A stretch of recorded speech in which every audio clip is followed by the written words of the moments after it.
Olá, boa noite, sejam muito bem-vindos, muito bem-vindas a mais um podcast Seja Ainda Mais Feliz. E hoje eu tô aqui, gente, com uma pessoa muito maravilhosa, mas eu sou muito suspeita para falar dela, porque eu sou apaixonada por ela e eu tenho certeza que vocês vão se apaixonar também. Ela vai falar sobre autoimagem, doutora Gisele Martins Darós, ela é nutricionista. Gi, boa noite, meu amor. Seja muito bem-vinda. Boa noite, E diga para nós, você como uma nutricionista, por que resolveu falar sobre autoimagem? Porque esse tema tem tudo a ver com a minha transformação. Desde quando eu escolhi a minha profissão, hoje já quase 20 anos de carreira, eu estou vivendo a minha plenitude como profissional, como mãe, como pessoa. Mas antes de me apresentar, que eu sou a Gisele Martins Darós, nutricionista, eu sempre gosto, eu estou, né? Nutricionista. Porque eu sou a filha amada de Deus. Uau! E eu estou hoje aqui para trazer esse tema, mas eu estou como nutricionista há quase 20 anos. Eu atuo na área de nutrição de precisão, trabalho com genética, com atletas de elite, emagrecimento e também em prevenção de doenças. E o que tem isso a ver com autoimagem? A minha profissão nutrição tem tudo a ver com isso. Porque, imagina, 20 anos, quantas milhares de pessoas eu já pude consultar no meu consultório. Uau! E quantas pessoas eu pude receber, acolher. E desde quando eu me tornei nutricionista, eu sempre gostei de ouvir as histórias das pessoas, saber, não só fazer aquelas perguntas, aquela anamnese básica, mas sim entender a sua história. Primeiro entender a história clínica, a história de vida daquelas pessoas. O meu maior desafio é terminar a consulta em 2 horas. A minha consulta demora 2 horas. Mas esse tema, ele é incrível. Por quê?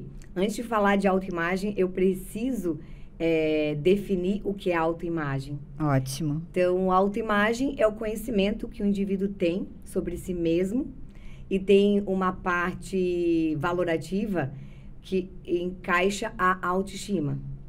Então, eu era uma pessoa sem autoestima. Qual a minha ligação com a nutrição? Então, eu vim de uma família grande, uma família bem humilde. No primeiro casamento, os meus pais tiveram 9 filhos. No Uau. segundo casamento, tiveram mais 3, seria uma dúzia. Mas vivos são 10. Então, eu vim de um lar, de um pai e de uma mãe muito trabalhadores, pessoas assim que deram o seu melhor para que a gente pudesse ser alguém na vida, para nos sustentar. E eu admiro os meus pais por eles passarem isso, pelo caráter que eles nos ensinaram. Só que da mesma maneira que os meus pais vieram de um lar disfuncional, nós também acabamos permeando, aprendendo muitas coisas desse lar disfuncional. Então, eu defini... Adquirindo crenças, no caso, isso, né? Eu defini sobre autoimagem, mas como que se constrói uma autoimagem? Exato. Essa autoimagem, ela é construída principalmente no ambiente em que você é inserido. Ou seja, no seu ambiente familiar, no seu convívio social, as pessoas mais próximas ali de você, seu pai, sua mãe, alguns são os avós, que foram criados com os avós, o seu convívio na escola, aquele convívio social, que são os programadores, os professores, os pais, padrastos, pastores, padres, enfim. Os P's programadores. Os P programadores. E nesse contexto, onde eu vivi, eu entendi que ali foi construída a minha autoimagem. Meus pais desejaram a primeira menina, a primogênita, e ela nasceu muito linda, ela foi muito desejada. E a minha mãe teve uma gravidez muito difícil. Não, a gravidez não foi difícil, o parto foi muito difícil. Da primogênita. Da primogênita. A gravidez foi tudo tranquilo, eles desejaram a menina linda. Só que logo após, a minha mãe teve um filho por ano. A cada ano tinha um filho, eu sou a segunda. Então, você imagina ela ter passado toda aquela dor. Ah, você veio depois da primogênita. Eu vim depois, eu sou a segunda. Entendi. Eu sou a segunda. E aí, ela já vinha de uma cultura em que eles tomavam chás, aqueles chás abortivos, que já iam passando de vó para vó, sabe? E aí, querida, quando a minha mãe descobriu que estava grávida de novo, a primeira coisa que ela pensou... Vou abortar. Vou abortar, vou tomar um chá abortivo, Porque né? nisso a primogênita tinha 1 aninho. Isso, a primogênita Pensa. tinha nascido em dezembro, eu nasci em janeiro. Uau! E quase todas as diferenças dos outros irmãos eram essa ano. diferença de 1 ano. Então, eu analiso, me coloco no lugar da minha mãe. Hoje é tão incrível porque eu amo os meus pais. Os perdões que tinham que ser liberados já foram liberados todos, mas o que traz... Mas até você chegar nisso, né, gente? Levou um tempo. Então, eu estou com 42 anos hoje. Muito jovem. Muito jovem, Muito agora jovem. A gente é jovem, né, Daisy? Mas por que eu quis contar aonde se forma, onde se constrói essa autoimagem?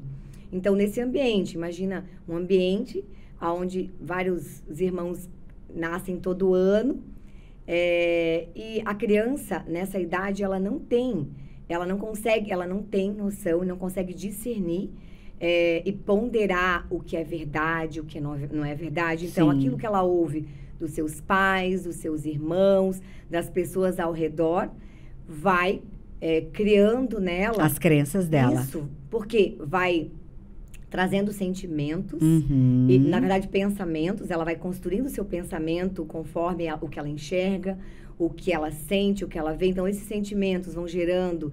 Depois, os pensamentos geram sentimentos. E os sentimentos vão, depois... Gerar crenças. Gerar os comportamentos, né? Que são as crenças. Uhum. Então, isso é muito construído nessa infância. As crenças autorrealizáveis, né? Porque aquilo que a gente acredita...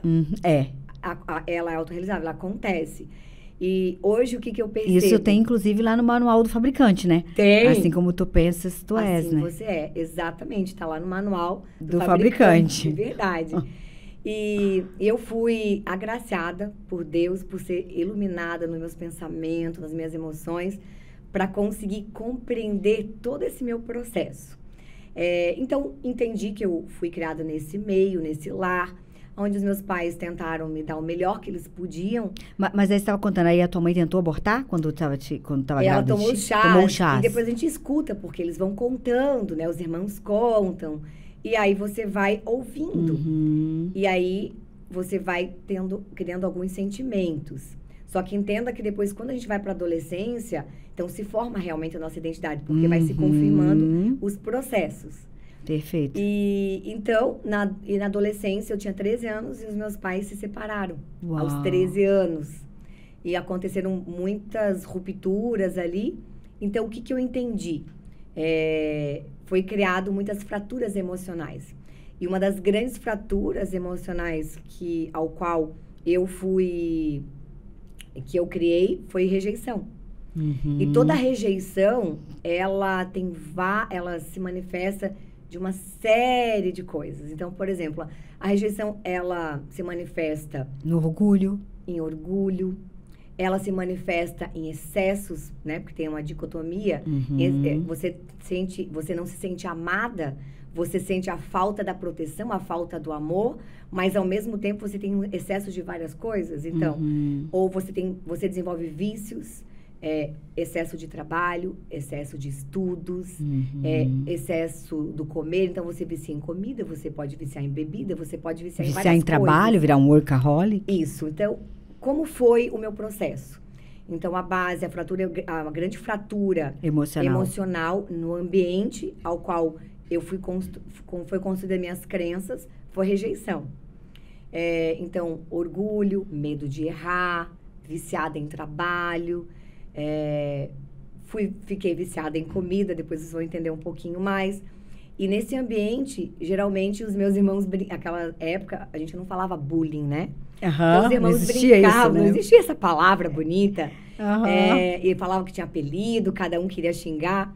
E eu lembro que eles falavam, Olivia Palito, esqueleto humano. Hoje eu dou risada, porque a gente não esquece aquilo que aconteceu, mas a gente cura o que aconteceu. Exato. E aí tem a cicatriz só para contar as histórias. Para curar outras feridas, né, gente? Para servir de inspiração para outras pessoas. Então,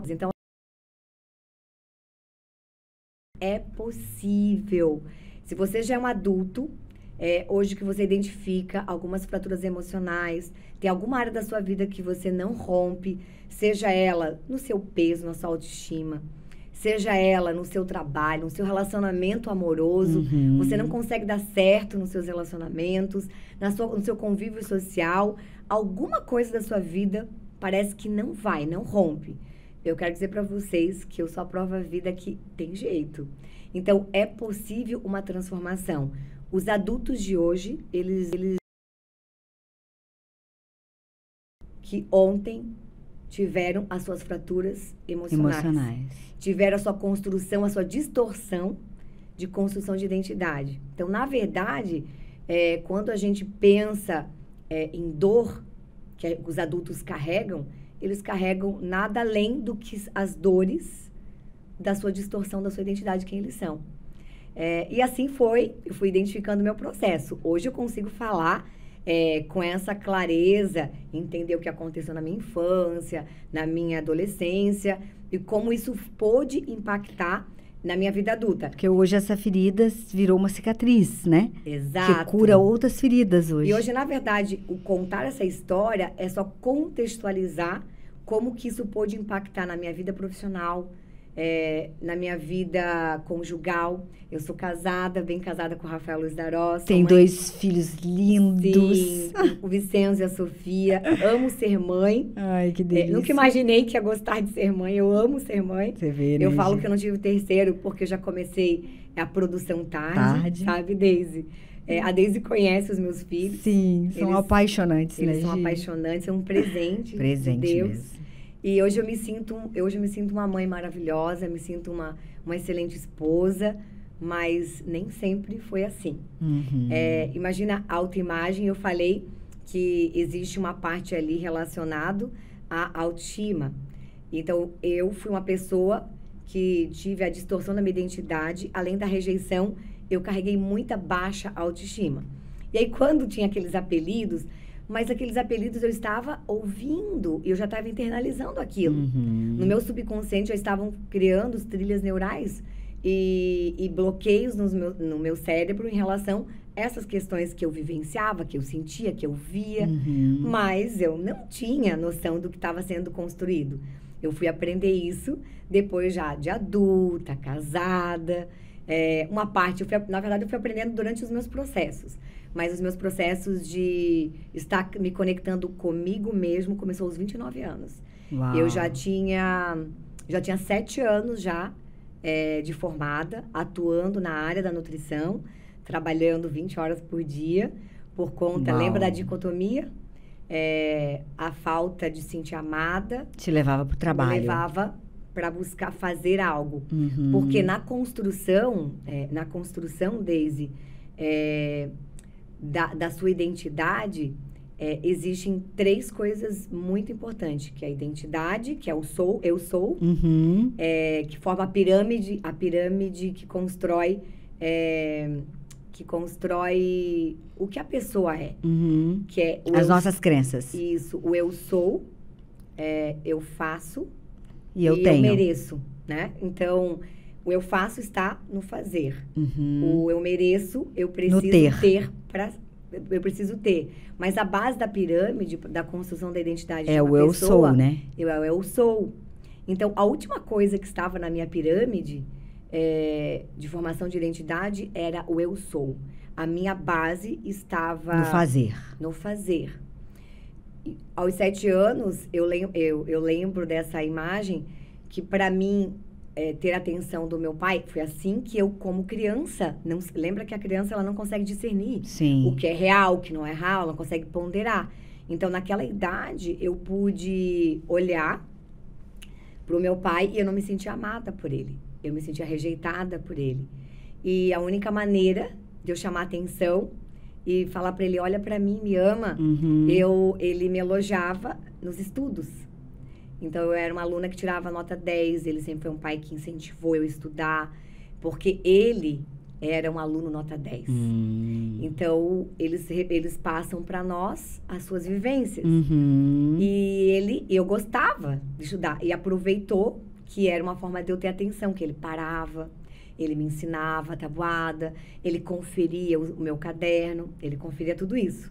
Então, era o momento que eu tinha. Com ele, né? Com ele. Então, para mim, tirar nota 10, ser a CDF, ser a melhor, se tornou o fazer, a minha performance, era algo que foi construído lá na infância.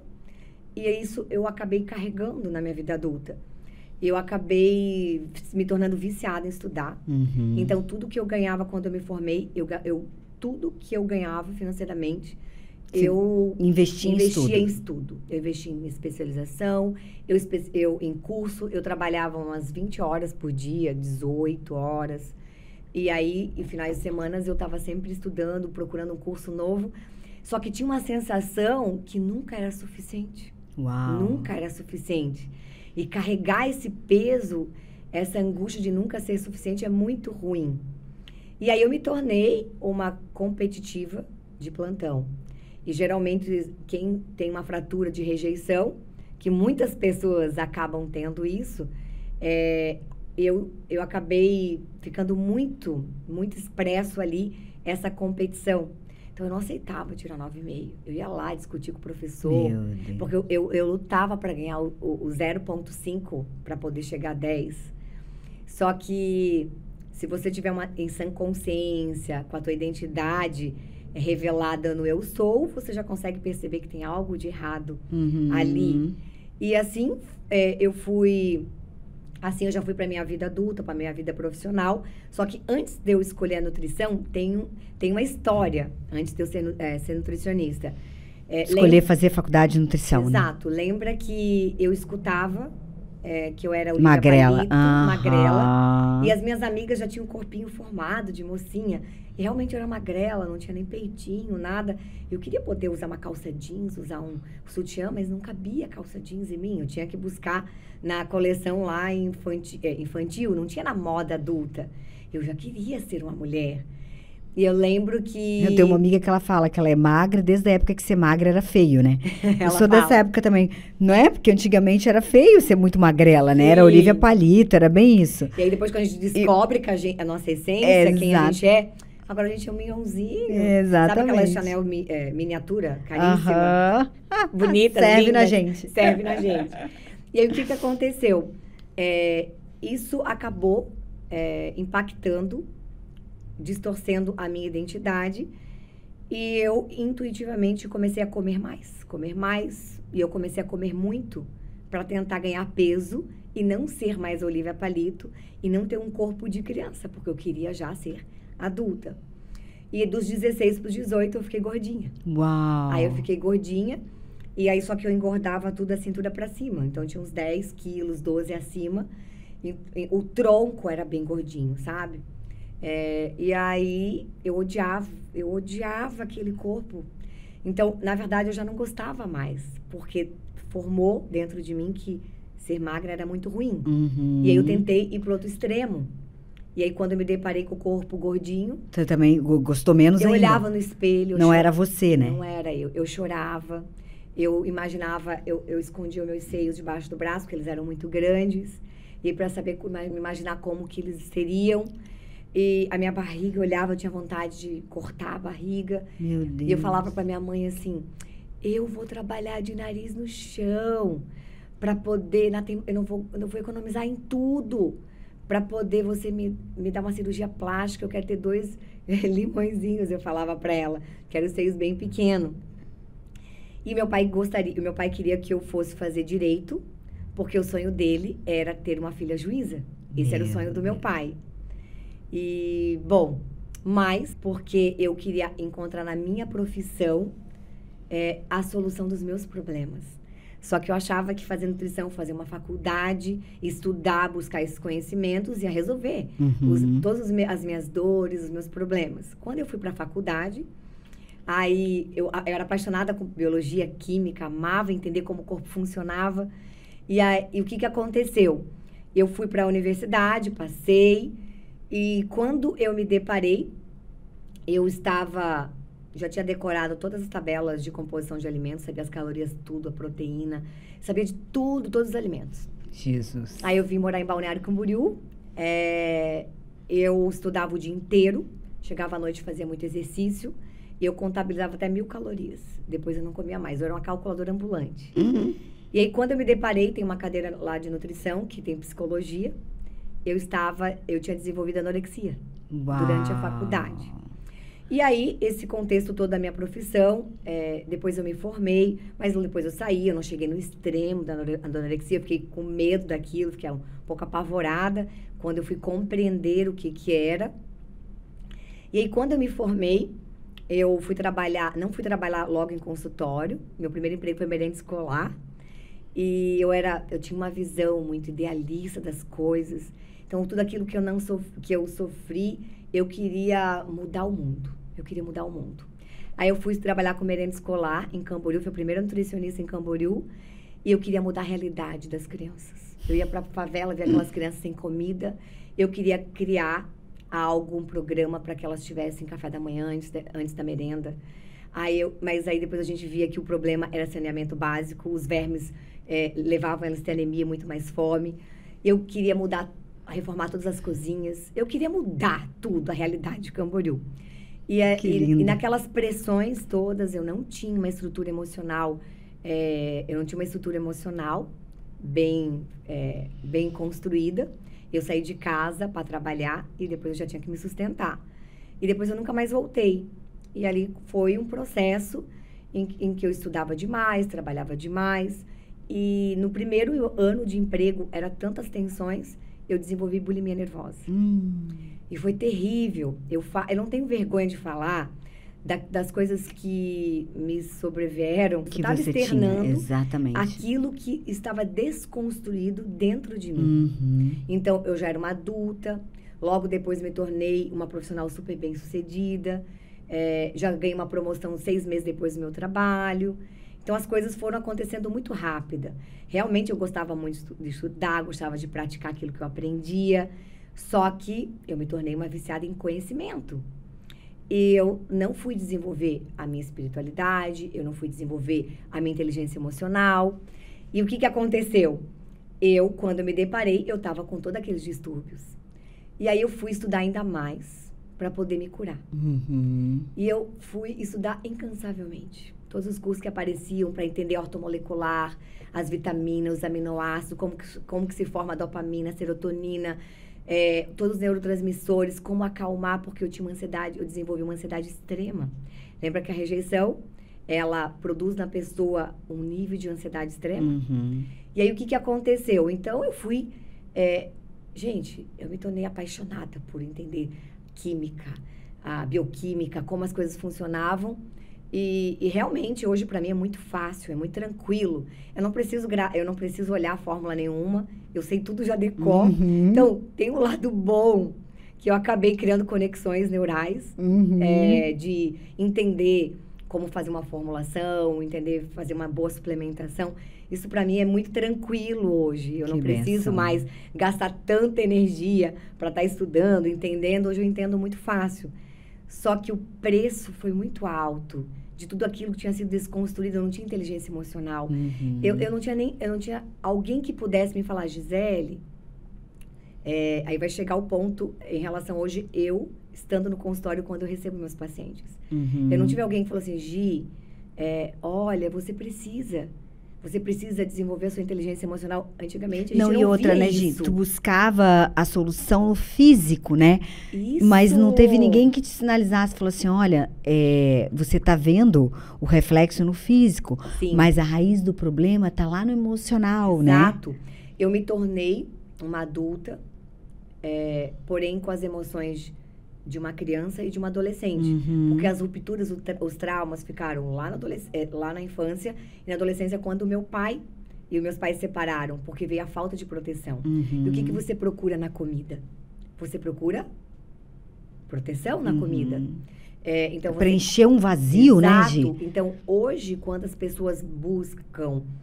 quando eu olho alguém que está comendo muito, óbvio, eu como nutricionista, eu vou fazer análise bioquímica, eu vou fazer análise genética, se ela tem alterações predisposições genéticas que acabam levando ela para ter compulsão alimentar, porque existem essas alterações. Sim. Eu quero dizer para vocês que geneticamente eu tenho todo um perfil para ser obesa. Uau! Eu tenho um perfil para ser obesa, mas todas as minhas mudanças ao longo da vida, antes de eu entender genética, fez com que eu tive atitudes e mudanças no hábito alimentar, exercício físico, uma série de coisas que eu já estava fazendo reprogramação epigenética. O que é epigenética? É o que está sobrepondo a genética. É o que está fora, o ambiente que você vive, como você se alimenta, a atmosfera, o que você respira, o exercício que você faz. Isso impacta diretamente na expressão. Conseguimos mudar o nosso DNA, mas nós conseguimos mudar como ele se expressa. A expressão dele. Da mesma maneira... Por isso que fala que a gente não precisa ser escravo da nossa genética, né? Exato. Eu faço essa analogia também para doenças, né? Com a nossa distorção de identidade. Por quê? Porque nós não temos como mudar o nosso passado. Nós não temos como voltar a ser criança para corrigir as coisas. Nós não temos como voltar na adolescência, mas nós temos como ressignificar isso. A gente tem como curar. Eu falo mudar a expressão do nosso comportamento. Exatamente. E a epigenética das emoções. A epigenética das emoções. A epigenética da espiritualidade. Uau. E eu acredito muito, eu vejo, quando eu olho para o DNA, são 4 gerações. São 4 gerações que carregam as marcas. Vamos colocar assim. A gente pergunta, o que seu pai teve? As doenças do seu pai, dos seus avós, dos seus bisavós.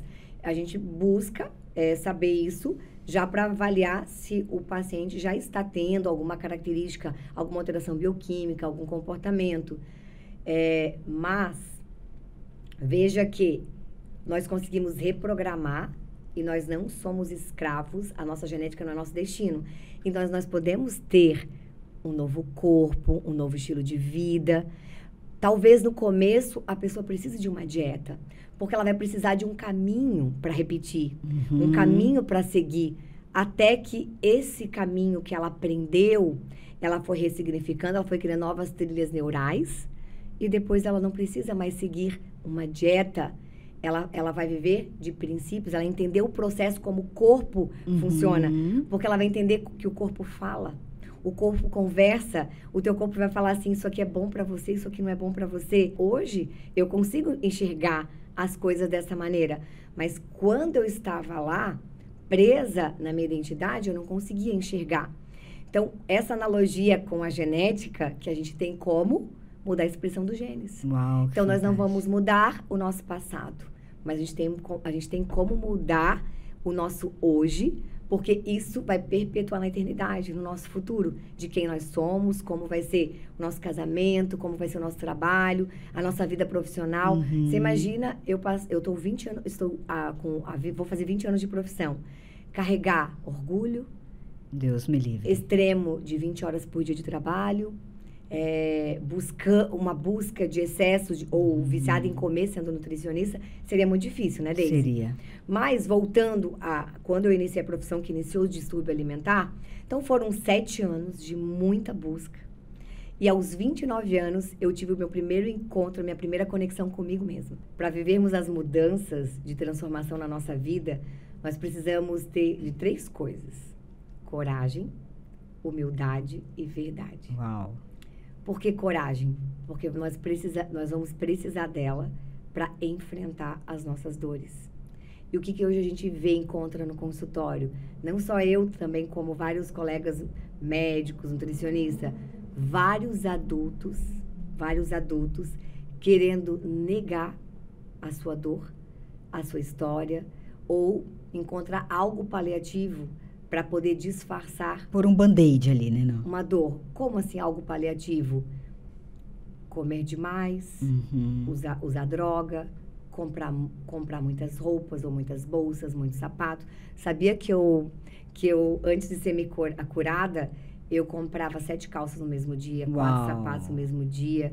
Eu tinha aquela sensação de bem-estar momentâneo e não usava quase nada, depois não gostava de quase nada. Aí eu fui sendo curada e fui me transformando e me libertando de tudo isso. Porque, na verdade, eram só vícios. São vícios que se formaram pela distorção da identidade. Então, coragem para enfrentar a dor e não fugir delas. E muita gente não consegue ter essa coragem. E aí preferem ignorar isso. Mas o manual do fabricante fala também, né? Seja forte e corajoso, né? Exato. Porque quando a gente consegue buscar acessar essa coragem, a coragem não é a ausência do medo. A coragem não é a ausência do medo, é quando você consegue suplantar o medo. E todos os meus processos de cura, um dia antes que eu ia para uma imersão, eu fiz vários cursos da Universidade da Family Foundation, Universidade da Família. Foi o primeiro processo, quando eu fiz 29 anos, foi quando eu falei que eu me conectei ali comigo mesma. Como que eu me conectei? Lembra que precisa de coragem, humildade e verdade. Precisa das 3 coisas. Eu fui num dentista e chegou lá. Ele foi uma pessoa, viu que eu era muito ansiosa, trabalhava demais. E ele olhou para mim com um olhar de amor. Ele prestou atenção, viu eu cheio de ansiedade. E ele me convidou. Eu vou te levar. Eu vou te levar numa reunião, num local lá. Eu lembro até hoje. Ele falou assim, ela parece uma anja. Ele é uma pessoa iluminada. Eles parecem 2 anjos. Porque ele tinha se conectado. E esse casal, hoje, são os meus tios. Olha! Eu me casei com o sobrinho deles. Mas a gente não imaginava que isso ia acontecer. Gente! E eu pude ser acolhida. Porque ele é dentista? Não, dentista. Te levou neles? Frequentava a casa deles. Falou assim, eu quero que você conheça. E foi lá que você conheceu o seu esposo? Não foi logo nesse momento, foi um pouco depois. Mas foi logo depois que eu conheci meu esposo. Porque até então, pelas minhas fraturas, eu não queria casar. Mas foi através desse relacionamento, né? Dessa conexão. Dessa conexão. Exatamente, dessa conexão. E aí olha, eu achei isso tão incrível nele, que como ele sabia que eu estava sempre atrasada, atrapalhada, trabalhava demais, ele falou assim, eu vou te buscar, eu e minha esposa. Eles foram lá no meu consultório me buscar, para me dar carona. Porque talvez, se eles não fossem, eu não ia ter tempo para chegar atrasada e não iria. E ali começou uma história linda. Eu pude me conectar com o meu quociente espiritual. Uau! Porque nós somos corpo, alma e espírito. Eu só investia no meu quociente racional. Intelectual. No intelecto. Então, eu estava... O meu intelecto desenvolvido, porém, eu tinha as emoções de uma criança. Já sendo uma adulta, uma profissional bem-sucedida. E hoje a gente vê vários profissionais bem-sucedidos. Ou pessoas que têm muito dinheiro, mas não têm paz. Pessoas que acabam não sendo bem-sucedida financeiramente, mas tem um bom relacionamento em casa, mas, ao contrário, não consegue dar certo nas suas finanças. E, assim, vários exemplos que vocês mesmos vão poder se identificar, que a gente consegue perceber hoje. Então, a gente consegue ver essa dicotomia, não é verdade? Porque falta o tripé, né? Exato, falta o tripé. Então, ali foi o primeiro passo. Eu estava já obesa de tanto conhecimento intelectual. Eu me conectei pela primeira vez. Alguém me conectou. E a conexão acontece com amor. Com toque, com olhar. Alguém que te olha e não está interessado assim. Por isso que eu amo atender meus pacientes. Quando eu vejo um paciente na minha frente, eu vejo um filho de Deus ali. Eu vejo uma pessoa que tem uma história. Se ela está me procurando para emagrecer ou por conta de uma doença, por detrás disso tem uma grande história. E eu gosto de entender a história dessas pessoas. Da mesma maneira que esse dentista olhou para mim com esse olhar de amor. É um olhar de compaixão. De compaixão. Né? De benignidade, né? E no olhar e quando você tem um ambiente de compaixão, os milagres acontecem. Sem dúvida. Porque no ambiente de compaixão não é só empatia. O mover sobrenatural é na compaixão. E ali começou uma história linda, linda. Eu fiz todos os cursos que eles pediam que eu fizesse. Eu entendi eu entendi uma parte de quem eu era, o que eu estava fazendo aqui, para onde eu ia. Aí fui entendendo, fui desenvolvendo a minha espiritualidade, fui conversando com Deus. E ali, desenvolvendo uma intimidade com Deus, né? Fui desenvolvendo uma intimidade. Um relacionamento que até então você não tinha, né? Exato. Eu sempre acreditei em Deus, sempre acreditei, mas eu não tinha... tempo para ele. E também não conseguia chegar em casa e o que eu vou fazer com todas aquelas emoções dos meus pacientes. Eu era igual uma esponja. Como eu era uma esponja quando era criança, não sabendo discernir ponderar o que é certo, o que é verdade, lembra que eu tinha as emoções de uma criança aos 29 anos. Então, todas as dores que meus pacientes contavam, aquilo me gerava muita ansiedade. Mas ali, diante do paciente, eu fazia a minha parte, mas quando eu chegava em casa, muitas vezes eu me jogava no chão. Eu estava muito cansada. Eu estava muito exausta, porque eu não sabia nem lidar com isso. E eles foram me ensinando, foi lindo. E foi nessa conexão que eu fui curada uma noite, numa conversa, igual eu estou aqui com você, eu fui curada da bulimia, de maneira sobrenatural. Eu acabei tendo um insight, uma lembrança aos 3 anos de idade, quando eu estava na casa dos meus avós, porque eu morei com eles 2 meses em São Paulo, eu tinha 3 aninhos. E aquele ambiente era um ambiente de amor, eles me amavam, eu me sentia amada, protegida, eles faziam tudo por mim. Era uma coisa mais incrível. Então, eu tenho, assim, ó, as lembranças dos meus avós é a coisa mais maravilhosa que eu tenho. Porque você teve experiências. Eu tive uma experiência que marcou a minha vida. Exatamente. Do que era o amor, do que era a proteção. Eu lembro que meu pai foi me buscar, óbvio, ele estava com saudade, eu era filha dele. Só que a criança não consegue compreender tudo isso. Aí ele me contou uma história, que tinha feito uma casa bonita, que todos os meus outros irmãos estavam com saudade de mim. E eu falei assim, pai, se for mentira sua, você vai me devolver, me trazer para São Paulo, para casa da avó no outro dia. E aconteceu que era tudo mentira. Querido, mas foi uma forma dele contar uma história para me trazer de volta pro lar. Hoje adulta eu compreendo, mas aquela criança emocional não entendia isso. E ali entrou, quando meu pai, eu tive a ruptura. É como se eu tivesse um abandono, arrancado daquele ambiente de proteção e de amor. E aí, quando eu estava me sentia muito estressada, me sentia com muita ansiedade, vinha a compulsão alimentar. Então, eu comia, assim, 2, 3 quilos de comida, acho que em menos de 10 minutos. Até doer o estômago, e aquilo era muito difícil para sair dentro de mim. E eu chorava na frente do espelho, porque eu acho que levava mais de 1 hora para poder tirar aquele... Mas eu só parava quando eu cansava. Só parava quando eu cansava. E isso chegou a um ponto terrível, que quando eu chegava no final de semana, eu trabalhava a semana inteira, fazia uma alimentação. Eu vivia a verdade, eu fazia tudo impecável, mas eu não me permitia fazer um erro. Eu não permitia comer 1 grão a mais do que não podia. E aí eu me cobrava, me culpava. Aí eu ia lá, quando estava sozinha comigo mesmo, comia e vomitava. Chegou a ponto de comer e vomitar 3 refeições por dia. Ou acabar de vomitar, comer de novo para vomitar. De maneira terrível. E depois Deus foi conectando pacientes com bulimia, com esse distúrbio. Porque eu já estava curada, eu entendi a dor deles. Porque é diferente aquilo, né? Quem é curado, cura. Quem é ferido, fere. E é diferente você estudar nos livros. E viver. Quando você passa pelo processo, você consegue olhar a pessoa com outro olhar. Mas aquela noite eu fui curada tão lindamente.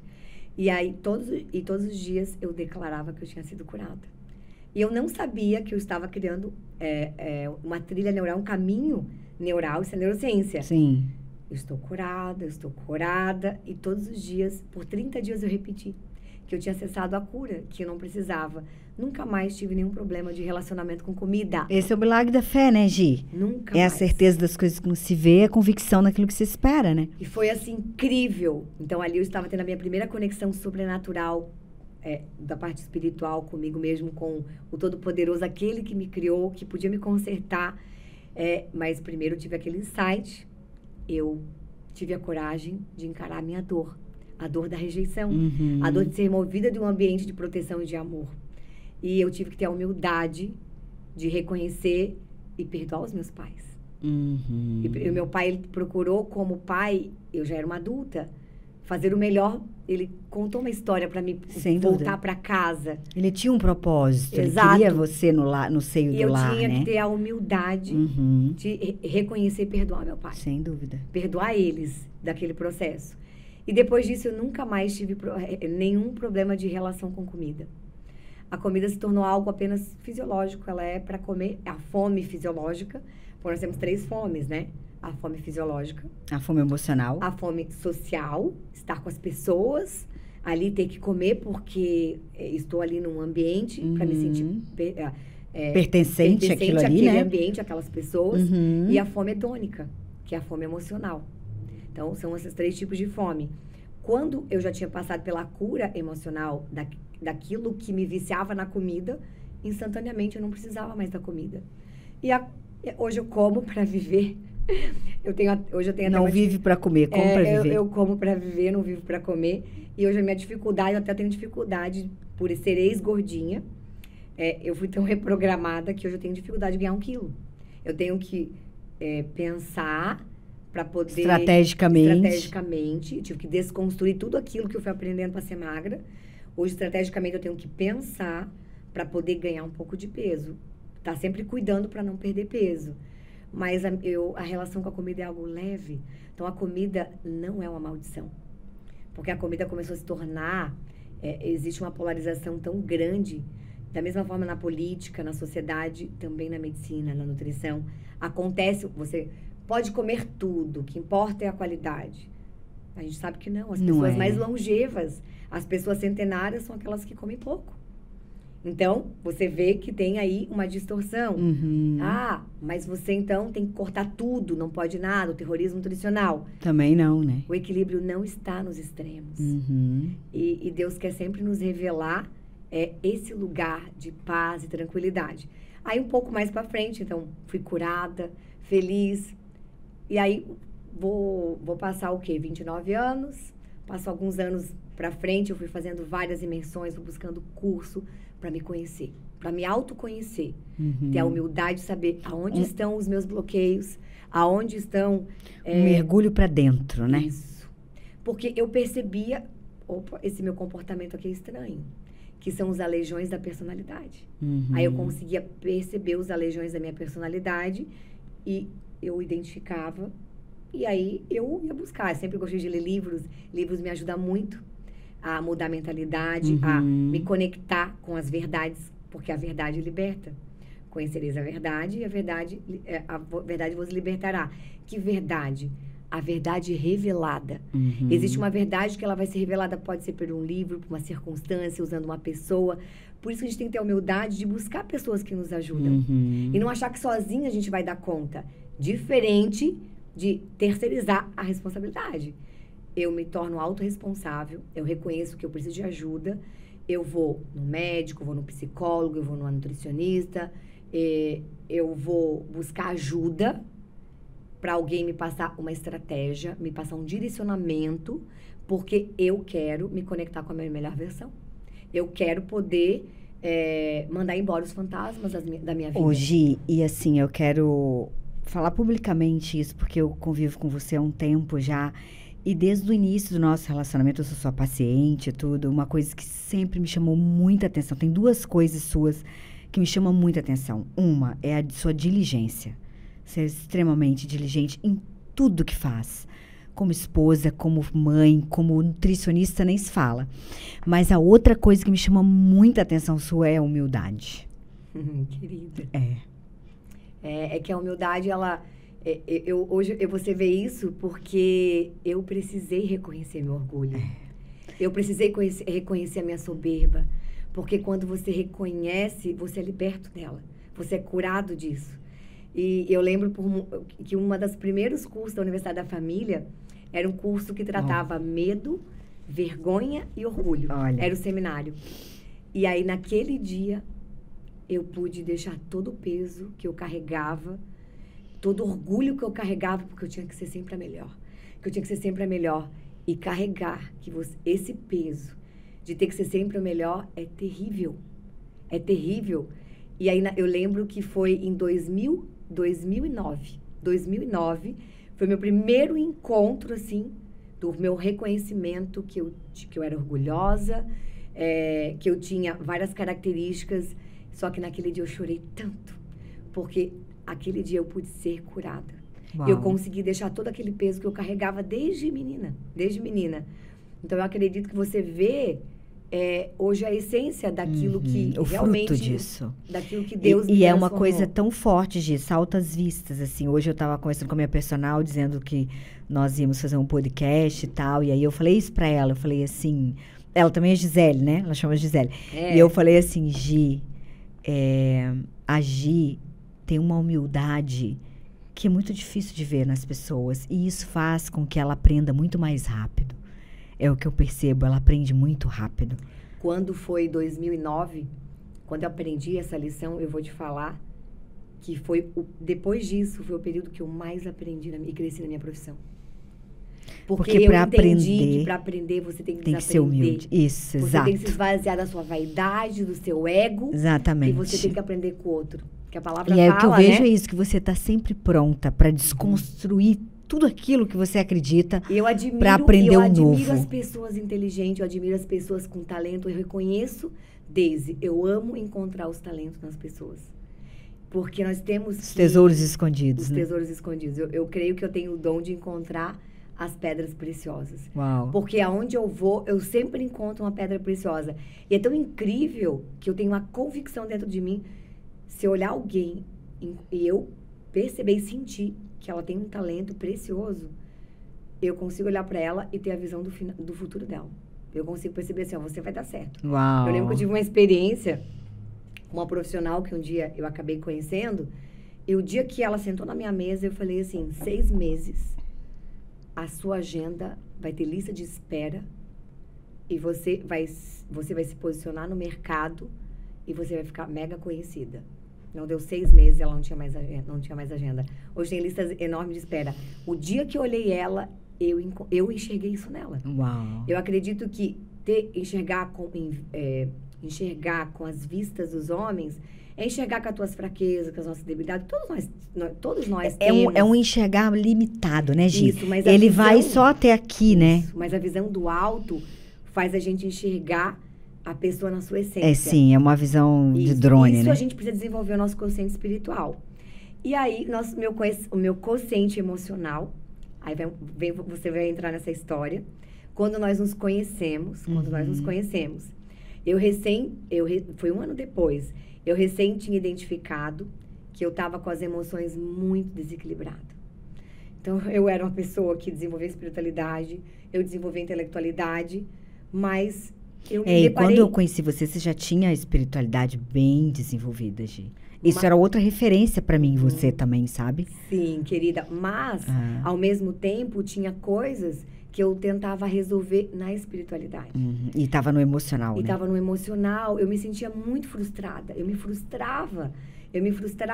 Ainda mais que eu estava no processo de que eu tive a rejeição, né, uma das fraturas, e a baixa autoestima. E a baixa autoestima não era só me sentir feia, não me sentir bonita. Quando meu marido falava que eu era linda, eu nunca acreditava que eu era linda. Eu lembro que tinha uma foto minha, eu nunca vou esquecer, corpinho todo perfeitinho, toda durinha, assim. E depois que eu fui curada, passaram anos, eu encontrei aquela foto e falei assim, amor, olha só que linda que eu era. Olha que corpo mais perfeitinho, era um minhãozinho. Mas naquela idade... Você não se via. Eu nunca me via daquele jeito. E depois já com um pouco de flacidez, já tive 2 filhos. Hoje tá ótimo. Meu Deus, eu falo assim, hoje eu me sinto muito mais bonita, eu enxergo a beleza. Eu falava assim, aos 30 anos, tava com colágeno, tava tudo em dia, e eu não enxergava nada daquilo. E depois, graças a Deus, com 40 anos, eu posso olhar e falei assim, ai, que bom, eu gosto de mim assim, do jeito que eu sou. Dá pra melhorar, dá, mas eu me sinto bem assim, eu me sinto feliz, eu me sinto bela. A gente pode sempre melhorar um pouco, mas isso já não é mais a busca, correr atrás do vento, olhar pro espelho e não gostar daquilo. Então, eu tive que passar por esse processo. Só que quando foi o meu encontro para poder ter a coragem de enfrentar, que eu tinha vários bloqueios emocionais, ter a humildade de reconhecer cada um deles e me conectar com a verdade para me transformar. Eu lembro que em 2018, eu fui para a Estância Paraíso, em Belo Horizonte. Eu estava diante de uma situação que era qualquer outro empresário, qualquer outra pessoa resolver de maneira tranquila, mas eu não tinha estrutura emocional para resolver aquela situação. Eu procurava resolver tudo aquilo na espiritualidade. E aí eu não sabia lidar com aquilo. Eu não queria, eu tinha medo de errar. Aos medos. Aí eu fui para Estância Paraíso, foi incrível. Foram 3 dias lá. Eu queria ter uma direção. E aí ela me falou assim, você vai precisar desconstruir a sua mentalidade. Eu falei assim, como que eu vou desconstruir a minha mentalidade? É a coisa mais desafiadora, gente. E aí ela me falou assim, aprenda com o filho. Aprenda com o filho. E porque Jesus só fazia o que via o pai fazer. Aí eu comecei a pedir, falar com ele no meu dia a dia.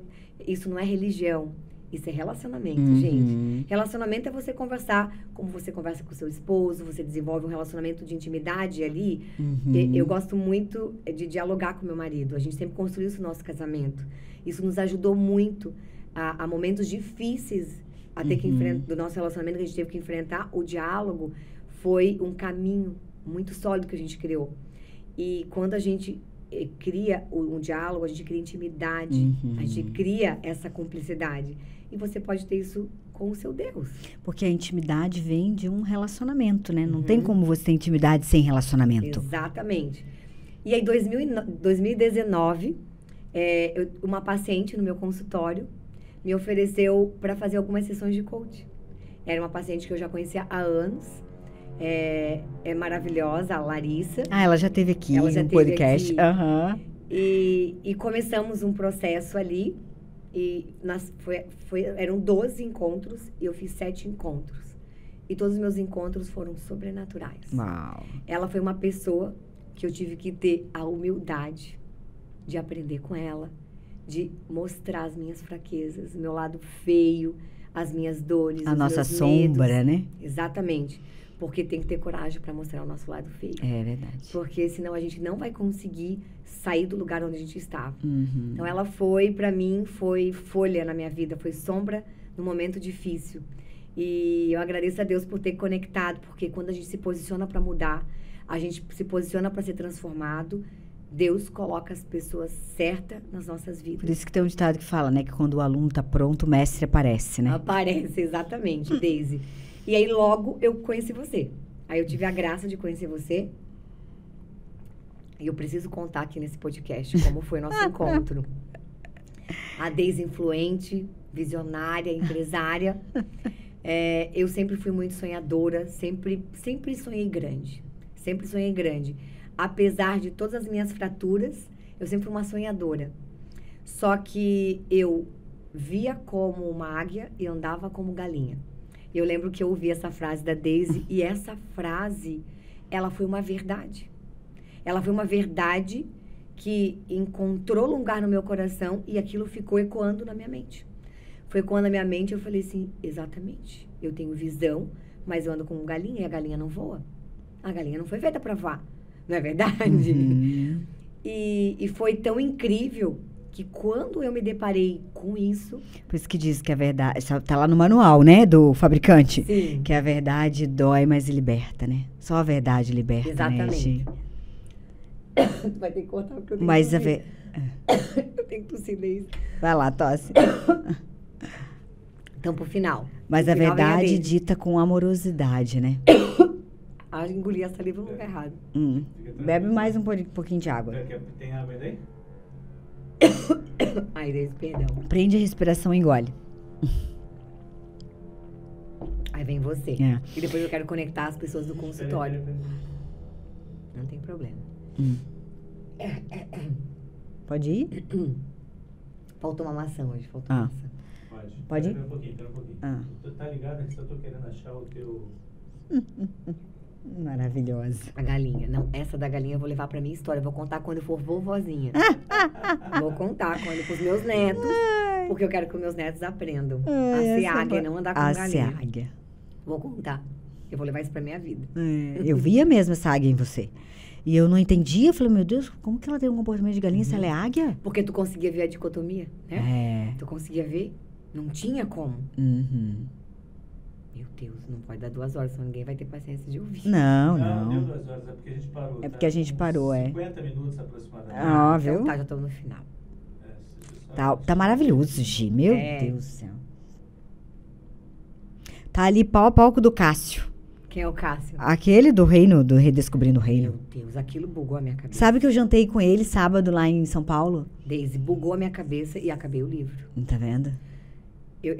Nós tem que ser pro jantar. Esse tema é pro nosso jantar. É. Eu tenho tanta coisa maravilhosa pra te contar. Ah, eu faço ideia. Do método CIS, tudo, né? O método CIS, pra mim, eu vou te falar que assim, ó... Quando que vai ser nosso jantar, falando nisso? Então, tem que ver agora. Meu Deus, nosso jantar vai sair antes de eu viajar pra Porto... Antes do Porto... Alegre. Isso aí. Isso. Quiser continuar? Posso continuar? Tá onde nós estávamos da galinha, né? Gi, mas Gi, tem que ser com a verdade que liberta, né? Como a gente está dizendo. Sim. Só ela liberta, mas ela tem que ser dita com amorosidade, com empatia, né? Eu vi isso em você, por isso que eu recebi. Não adianta você chegar pro outro e você não tiver isso, você tem esse defeito, esse problema, Exatamente. você tem essa fratura emocional. Não, mas eu vai sempre vi conseguir. essa águia em você. E eu não entendia como que você se comportava como galinha, né? Sim. E foi assim, né? Eu falei, Gi, mas você é águia.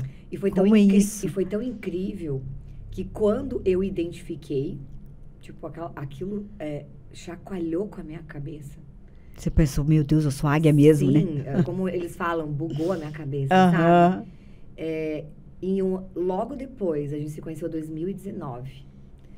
2020 e 2021 foi uma transformação em tempo sobrenatural, extraordinário. A cada 3 meses eu tinha os insights. Uau. Eu tinha os insights das minhas fraturas, das minhas crenças limitantes. Foram várias, porque com a Lari eu consegui entender quais eram as crenças. Só que eu precisaria o quê? Ressignificar. Eu precisaria reprogramar. Ter a minha reprogramação emocional. Uhum. Eu não faço reprogramação epigenética? Sim. Eu faço, não é verdade? Para ser magro, para não desenvolver Alzheimer, para não desenvolver diabetes, uma série de coisas. E ali eu precisava viver a reprogramação emocional. Mas a cada 3 meses eu entrava em crise. Então, uma coisa que eu quero dizer para as pessoas: crise não é algo ruim. Crise é uma oportunidade para que a gente possa ser curado. É verdade. E a gente acessar nossa melhor versão, o nosso próximo nível. Então, crise faz parte do processo. E as minhas crises... Assim como o fracasso, né? Exato. Que é só uma maneira como você vê, mas são os degraus do sucesso. Exatamente. Né? A gente nunca perde. A gente sempre aprende ou ganha. a gente ganha. Então a gente sempre ganha, né? Porque aprender é ganhar. Exatamente. E foi tão maravilhoso, porque durante o processo, então, contemple os processos. Eu quero que as pessoas aprendam a contemplar. Se está emagrecendo, celebra cada quilo que emagreceu, celebra cada ficha que cai, celebra cada chave que vira, celebra. Não fica ansioso que precisa chegar aos 20 quilos, eu não vejo a hora de ver os... Precisa mentalizar, se ver magro com 20 quilos a menos. Uhum. Mas não dá para poder... não dá para pular os degraus. Não dá para pular. A pessoa precisa, porque cada processo tem uma mensagem e tem uma chave que vira dentro da mente. Isso é o quê? Mudança de mentalidade, metanoia. Isso é metanoia, mudança de mentalidade. Uhum. E para que a gente possa ter uma conexão de corpo, alma, espírito, esse processo, ele é necessário. Aí, como que começou a acontecer os meus processos? Em 1 ano e meio, é como se ele fosse a 360, a velocidade dos processos. Dava 3 meses, eu identificava uma crença limitante, eu identificava um comportamento que mostrava algo que eu trazia da minha infância, ou algo que não era característico de uma águia, mas de uma galinha, entendeu? E aí eu falava com o Papai do Céu, falava com ele, conversava. E era incrível. Eu identifiquei um bloqueio de incapacidade. Dava 15 dias, a verdade vinha e me libertava. Eu tinha as experiências incríveis, mas algo que eu não posso deixar de contar para vocês, que foi a experiência mais sobrenatural. Todas elas foram maravilhosas e foram importantes. Todas. Uhum. Então, a cada 3 meses, aparecia a crise do medo de ser traída. Meu marido é um homem fiel, sou bem casada, mas todos os processos de traição, ou aquilo que eu vivi lá na minha infância, quando acabei vendo, né? Eu acabei flagrando o adultério do meu pai. Então, isso ficou uma marca, ficou uma fratura. De você achar que todo homem, Isso, né, poderia ter isso. aquele comportamento. Exatamente, exatamente. E também, eu me tornei uma pessoa também muito permissiva. Eu acabava não sabendo ter a prudência de filtrar as pessoas que se aproximavam. E muitas vezes eu abria a minha casa, abria a porta da minha clínica, da nossa empresa, Para abria a minha relacionamentos vida tóxicos. Né? para relacionamentos tóxicos, exatamente. E para aquelas pessoas que vinham e me traíam. E eu entrei em crise quando aconteceu uma situação lá que eu vi que a pessoa, que eu confiei. Quando eu confio, Você se entrega eu de me corpo e entrego. alma. Né? Exatamente. Mas eu precisava desenvolver a prudência. Eu precisava usar alguns filtros, entendeu? Não é criar barreiras, mas é desenvolver a prudência. E aí eu fui entendendo, ali me ensinou, naquele processo da traição, me ensinou que ele era necessário, e aí foram, todos os outros eu celebrava. Mas o não mais importante, o extraordinário, foi o dia 1º de agosto, às 10h20 da noite de 2021. Foi quando eu tive a cura de 100%, porque o processo de cura de autoestima, de autoimagem, é um processo. É igual uma cebola, eu que sou nutricionista. Você vai tirando uma casca, vai tirando outra, até chegar no miolo. E eu posso dizer que esse miolo, como se fosse o núcleo, né, de uma célula, aconteceu no dia 1º de agosto, está registrado lá no meu Instagram. Eu quis registrar alguns momentos marcantes da minha vida. Eu sempre coloco um texto lá, uma foto, como memorial, para eu não esquecer e contar para os meus netos. Que legal. Eu vou contar para os meus netos que eu era galinha. Os netos. Para que eles nunca sejam galinhas e águias. Exatamente. A coroa dos avós, os netos. Eles podem aprender com os erros. Claro. E não cometer os mesmos erros dos seus avós. Então, os meus netos, eu vou contar essa história. Os meus filhos já sabem essa história. Bonitinho. E no dia 1º de agosto, eu estava lendo um livro, A Cultura da Honra. Eu tive a direção, eu escutava isso. Ecoar no meu espírito, Cultura da Honra, por 2 meses. Eu falei, Rafa, tem que comprar esse livro para mim. E eu comecei a ler aquele livro. E tudo que eu começo, eu gosto de terminar. Se você começa algo e não termina, ou começa várias coisas e não termina, tenha coragem de se conectar com a sua identidade. Talvez você vai encontrar uma fratura, mas tenha coragem para poder ser transformado, porque senão você não vai ser transformado. Mas é possível, porque eu fui. E o que aconteceu dia 1º de agosto? Mas antes você começava as coisas e não terminava, Gi? Sempre eu comecei e terminei. Sempre. Ah, sempre. Sempre. Eu não tinha problema de procrastinação, de começar a terminar. Porque o meu o valor de indivíduo estava no fazer. Então, eu era uma fazedora excepcional. Era uma fazedora. Eu precisava ser conectada no eu sou. Porque fazedora eu era, entendeu? E aí, o que aconteceu? Pois o eu sou foi conectado. Naquele momento, quando você leu aquele livro. 100%. Foi 100%. Eu sinto dentro da minha alma. Hoje eu tenho uma alma próspera. Eu posso te dizer que aquele dia foi extraordinário. Eu estava lendo o livro e eu estava abrindo o coração pro meu marido. Olha, amor, a gente está passando uma fase tão maravilhosa na nossa vida. Eu estava feliz. Feliz por a gente estar vivendo tudo aquilo. Porque na vida a gente semeia com lágrimas. Mas a gente colhe com júbilos de alegria, com alegria. E quando chega os momentos da colheita, você tem que se alegrar. É importante você se alegrar. Seus filhos precisam entender também que tem momentos de alegria e de felicidade. Mas era como se aquilo não fosse legítimo. Viver a paz, a alegria, tudo aquilo, a contemplação do que nós estávamos vivendo. E uma voz ecoava dentro de mim, assim, que algo ruim ia acontecer. Eram as crenças. Algo ruim ia acontecer, algo de mal ia acontecer, como se não fosse legítimo. Porque você não era merecedora de viver. Que eu não fosse merecedora de viver, porque eu tive, né? Eu tive crença de não merecimento. Eu tinha que pagar o meu sucesso. Por eu ser uma profissional bem-sucedida, eu me achava na obrigação de ter que pagar o sucesso e ensinar várias pessoas para que elas fossem. Porque eu tinha sucesso na minha profissão. É como se você sempre tivesse em dívida, né, Gê? Sempre tivesse que pagar algo. Uhum. É como se aquilo não fosse legítimo. Entendi. E naquele dia, eu contei isso pro meu marido, Rafa, todos os dias eu tinha desenvolvido intelectual. O que eu fazia? Trazia as palavras que traziam esperança, eu trazia as verdades para que aqueles pensamentos, eles não permanecessem ecoando ali de quem eu era.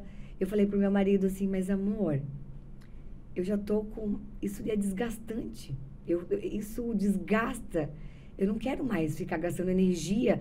Vem essas vozes e eu tenho que usar essa energia trazendo a verdade no meu racional, falando pro meu emocional. Uhum. E uma semana eu falei assim pro meu marido, parece que eu não me sinto legítima. E quando eu voltei pro livro, a leitura do livro, não estava o endereço, mas era a passagem de Isaías 54:10. Um poder do alto, eu falo que é da 4ª dimensão, adentrou dentro do meu coração, dentro do meu peito. Eu nunca me senti tão amada na minha vida. Uau. E ali eu fui curada de todos os resquícios ainda que ficaram da minha baixa autoestima. Aquele amor ia curando, aquele amor ia trazendo legitimidade dentro de mim. Foi algo incrível que aconteceu naquela noite. Só quem vive a experiência que pode, que consegue, eu não consigo traduzir em palavras, mas eu desejo que cada pessoa que está ouvindo esse podcast tenha o desejo de se conectar nesse nível de cura. Uhum. Nesse nível, porque aquela noite foi... De experiência, né, Gê? Foi sobrenatural. E quando acabou tudo aquilo, é como se não coubesse dentro de mim. E quando acabou aquilo, a palavra que veio para mim, eu falei pro meu marido, eu me sinto legítima. Naquele dia, o eu sou se tornou a base da pirâmide de quem eu sou. Ali fui curada na minha identidade. E tinha ficado só, eu descobri que depois dessa cura, ficou só uma voz, que era a voz da incapacidade, que ela gritava. E aí eu fui num treinamento do prefeito de Balneário, da esposa dele, Imparáveis. Uhum. Eu me expus eu até quero agradeço muito a vida do Fabrício, ele é um homem de Deus, e a família dele, a sua esposa, porque muitas conexões que Deus fez quando Deus colocou ele lá para eu cuidar dele, mas ele tinha um propósito, porque Deus usou a vida dele para trazer palavra profética, destino profético, e muitas vezes ele falou muitas coisas para mim. Ele falou que o amor ia me curar. Um dia ele falou para mim assim, Gisele, você tem compaixão pelas pessoas, você ama as pessoas, tem unção de Deus, porém, você não tem isso por você mesma. Você tenta resolver isso com culpa e autocobrança. E o amor vai te curar. Antes de eu ter essa experiência, no dia 1º de agosto de 2021, ele tinha me falado isso. E quando ele me falou aquilo, da mesma maneira quando você falou, que me via como águia, mas andava como galinha. Então, os insights, quando a gente tem um encontro com o choque de realidade e a gente busca a verdade, não, isso não está certo. E eu fiquei uns 15 dias. E aí aconteceu isso no dia 1º de agosto. Então, eu agradeço muito cada pessoa que vai no meu consultório, cada pessoa que eu conheço. Eu agradeço porque é uma oportunidade. Eu sempre vou aprender com cada uma delas. E aí, o último processo foi quando eu estava no método Imparáveis, sucesso dentro e fora de casa. Que eu e o meu marido fomos fazer, e o Rafael. Então, a gente estava continuando a investir no nosso crescimento. Então, invistam. No desenvolvimento não é gastar, pessoal, né? Não é gastar, é investir. Aí, o que aconteceu? E lá, na hora que É que eu costumo dizer, né, Gi, só tem um caminho. Não é pra direita, pra esquerda, pra cima, pra baixo, pra um lado, pro outro. É pra dentro, né? Exato. Só tem esse caminho. A mudança é de dentro pra fora. É de dentro pra fora. E tudo tá dentro. E o Imparáveis, a frase deles é sucesso de dentro pra fora. Sucesso de dentro pra fora, em casa e fora de casa. E aí nós foi um dia maravilhoso. E quando a esposa dele, a Mozara, ela é neurocientista, ela foi explicar sobre várias coisas, como se formam os bloqueios, as crenças. E aí ela contou que crianças expostas à responsabilidade, numa idade que elas não têm capacidade de gerenciar tudo aquilo, elas criam um bloqueio no cérebro de incapacidade. E eu tinha compartilhado ainda com o Fabrício. Sim, porque naquela idade elas são incapazes de executar aquilo mesmo, exato. Né? E eu tinha compartilhado com o Fabrício pela manhã. Ela palestrou isso à tarde. Eu falei assim, eu enxergo as coisas tudo pronta. Eu tenho visão, eu enxergo, sei que todos os meus sonhos vão se realizar. Mas uma voz, parece que uma voz grita aqui. E quando eu tinha esses sentimentos, cada degrau que eu subia na minha carreira, em tudo, que eu tinha que enfrentar, os gigantes que eu tinha que enfrentar, eu sentia dor de barriga, meu coração acelerava, minha voz embargava e as minhas pernas amoleciam. Todas as vezes. E olha que incrível. E quando ela falou isso, eu identifiquei aos 9 anos, minha primeira profissão foi açougueira. Eu trabalhava em cargas bem pesadas para uma criança. Exatamente. E aos 13 anos, os meus pais se separaram e eu e minha irmã, nós tivemos que cuidar dos outros irmãos. Sim, porque eram as mais velhas, né? E tinha uma recém-nascida que tem uma síndrome. Eu tive que ser mãe dela naquela idade ali, né? Naquele momento. Lembra que eu era uma adolescente, eu estava ainda aprendendo a discernir as coisas. E eu entendi, veio o insight exatamente, quando eu tinha 9 anos e 13 anos. E ali eu identifiquei, mas eu não tinha problema, o seu pai, a sua mãe. Não, eu já tinha passado pelo processo de ter a cura da parte do consciente espiritual, de perdoá-los, tudo. Mas eu identifiquei onde estava o bloqueio. E aí fui para casa, feliz da vida que eu tinha identificado um bloqueio e tinha coragem de enfrentar e a humildade essa situação. E aí foi incrível que eu comecei todos os dias a me relacionar com o Papai do Céu e falar para ele. Aí teve um dia que eu falei assim, papai, hoje tenta... Não foi tenta. Eu falei assim, te revela para mim, usando pessoas, circunstâncias, ao longo do dia. Foi essa frase que eu falei. E aí fui na academia e quando eu estava na última sessão de panturrilha, estava falando de Copa do Mundo, estava na última sessão de panturrilha, eu ouvi uma voz falar assim, Jesus também não tinha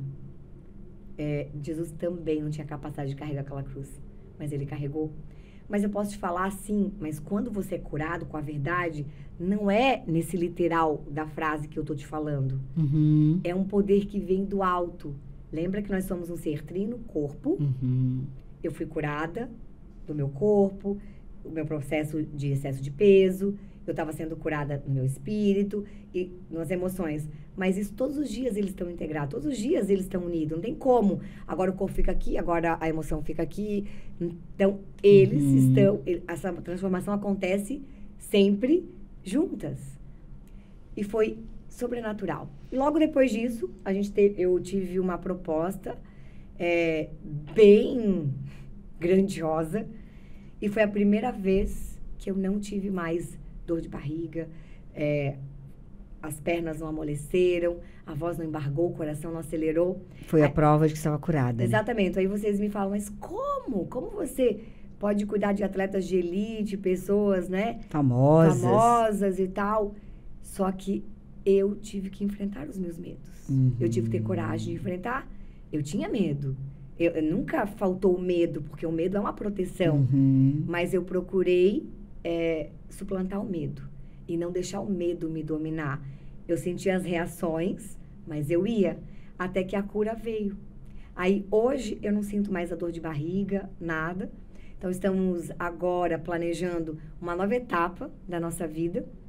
E eu acredito que vai ser para cumprir o propósito. Porque até minha logo é Gisele Darós, Nutrição com Propósito. Eu amo cuidar de cada paciente que vai no meu consultório, porque eu sei que eu tenho um propósito com aquela pessoa. Não só de ajudá-la a recuperar sua autoestima, que eu amo ver elas emagrecer. Eu amo ver elas felizes que não estão mais com dor no intestino, não tem mais dor na articulação. Amo ver elas confiantes que não vão desenvolver Alzheimer ou não vão desenvolver as doenças dos seus pais, dos seus avós. Eu amo poder liberar essa verdade sobre os meus pacientes. Mas eu não gosto de vender algo que não seja real. Eu não gosto de trabalhar com falsas expectativas. Você tem que trabalhar com realidades. A tua condição é essa, queremos chegar lá, mas tem um processo que você vai ter que ser autorresponsável para assumir e vai ter que renunciar. vai ter vontade para renunciar, vai ter que treinar o cérebro. Então, é o processo. Se você quer ter um corpo melhor, uma saúde melhor, não tem como você conquistar sem renúncia. Não tem como você conquistar glória sem a renúncia. É verdade. E o que eu deixo para as pessoas é que elas tenham a coragem de enfrentar as suas mudanças e as 3 coisas só que elas precisam. É apenas isso. Eu termino. Coragem, humildade e verdade. Então, eu quero te agradecer, porque é uma honra para mim. A honra estar é minha, aqui, Gi. Tá? Obrigada. Uma honra para mim estar aqui. E eu quero que Papai do Céu continue te iluminando. Amém. Para que você seja um instrumento para acolher tantas pessoas com tantos talentos, para conseguir liberar muitas verdades que vão curar muitas pessoas, ou talvez elas vão só chacoalhar as suas emoções e falar: a ficha precisa cair, eu preciso me levantar e enfrentar as minhas mudanças. É possível ser transformado. Então, eu posso terminar esse nosso podcast e dizer para você que eu me sinto a filha do rei, eu me sinto parte da família real, eu sou uma embaixadora do reino dos céus aqui na terra, eu estou nutricionista e o meu chamado é para cumprir um propósito. Eu falo que não é mais eu que vivo, mas ele vive em mim. Amém. E se ele me mandar para a direita, eu vou para a direita. Se mandar para a esquerda, eu vou para a esquerda. Quando eu faço meus scripts lá no consultório, ele muda as coisas. Então, eu quero poder terminar esse podcast com o meu muito obrigada. E para mim é um privilégio de poder contar um pouquinho a minha história.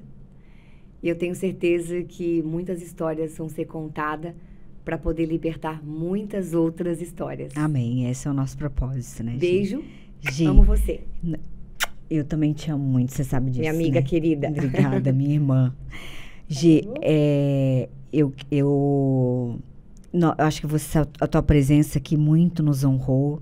E assim, o desejo do meu coração, se essa mensagem puder mudar a vida de uma pessoa, já valeu a pena. O nosso propósito aqui já se cumpriu. Com certeza. Né? Então, que Deus possa, assim, te levar para um lugar que você nem imagina, porque a palavra dele diz que nem olhos viram e nem ouvidos ouviram aquilo que ele tem preparado para nós.